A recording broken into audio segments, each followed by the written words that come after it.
Hello there guys, welcome to my review of the Safari Limited Dino Nanotyrannus.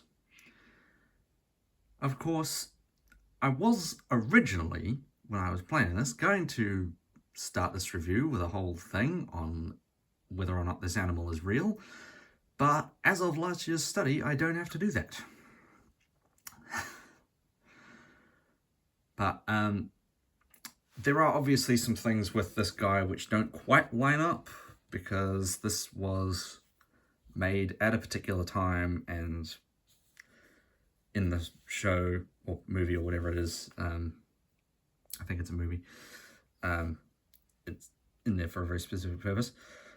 First off, I just want to say is this colour scheme kind of makes me think of the juvenile Rex from Saurian, and I think that's kind of neat, especially with these spots on the neck. Yeah, the colours are really nice. Like, yes, it's just kind of this regular kind of milk chocolate brown, but then it's got a lighter underbelly and these greyish white stripes. And then, yeah, the spots on the neck. And something I didn't get from the promo images, but realised after I got it, was it has brown eyes. It doesn't have yellow eyes, which is interesting. The inside of the mouth is a bit darker than most of Safari's other stuff. Like, it's almost brown. It's kind of burgundy red. So, not sure about that. There's a tiny bit of paint bleeding here. Yeah. And the teeth are alright, even if they're a little bit blocky. Yeah, it's sort of hard to tell, but I'm not sure if this thing would have lips if its mouth was closed. Yeah. So, the scale detail is really nice. Like, obviously, as a derived tyrannosaur, it should probably have some level of feathering.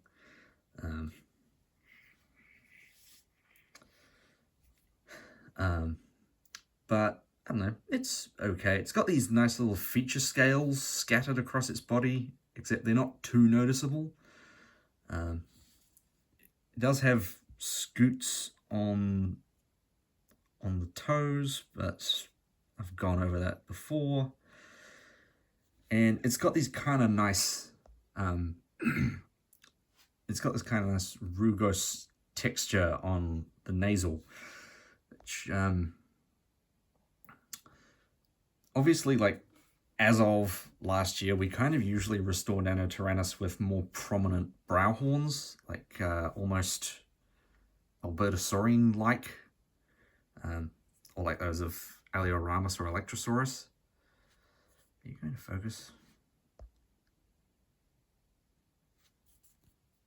There we go. Yeah. There's a tiny bit of shrink wrapping, but it's actually, it looks more natural than the slight shrink wrapping that we get from a lot of other figures. Like, you would expect to see a little bit of the orbit. Because, I mean, just look at any animal today. The eyes are sunk into the head. I think the Rictus goes a bit too far back. Like, it almost lines up with the ear, which means it's almost reaching the end of the jaw. So there's probably a bit too much exposed flesh there. It should probably cut off like that. And, of course, with the new study, this is probably a little bit too beefy in the torso. Like, the chest is about right, but I think the rest of the torso might be a bit deep.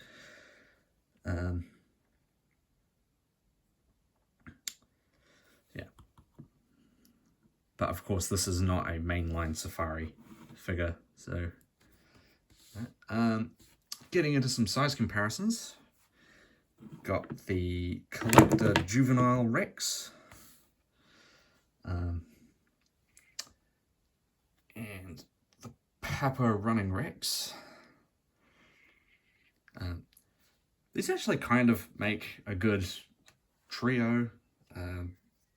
Something of similar size is the Safari Cryolophosaurus. Constant size comparison of the Papodimetrodon and the collector Utahraptor and Borealopelta. So, as this is,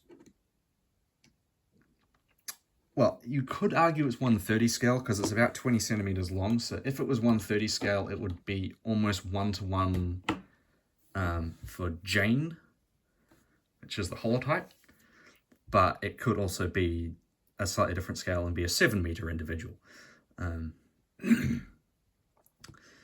Yeah, so originally I was going to get this to play a juvenile T-Rex to go alongside this, and it is still going to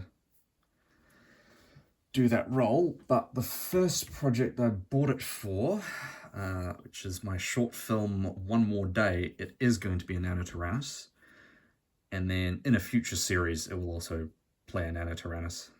So I'm not getting a Nanotyrannus just to play a juvenile T-Rex permanently.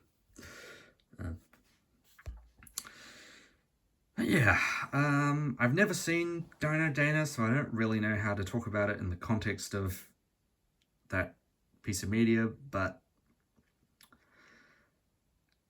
the figure by itself, I kind of wish it had feathers. For 2021, it's a pretty good reconstruction of Nanotyrannus, but for 2025 onwards, it's a bit too chunky. But I think the pros outweigh the cons, so I think I'm going to give this a 4.9. Yeah. Right. I'm not going to count my chickens, but this very well might be the last review of the year.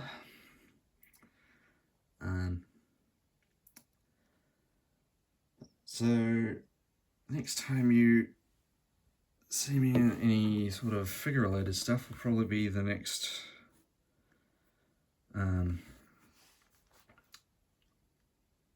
collection update.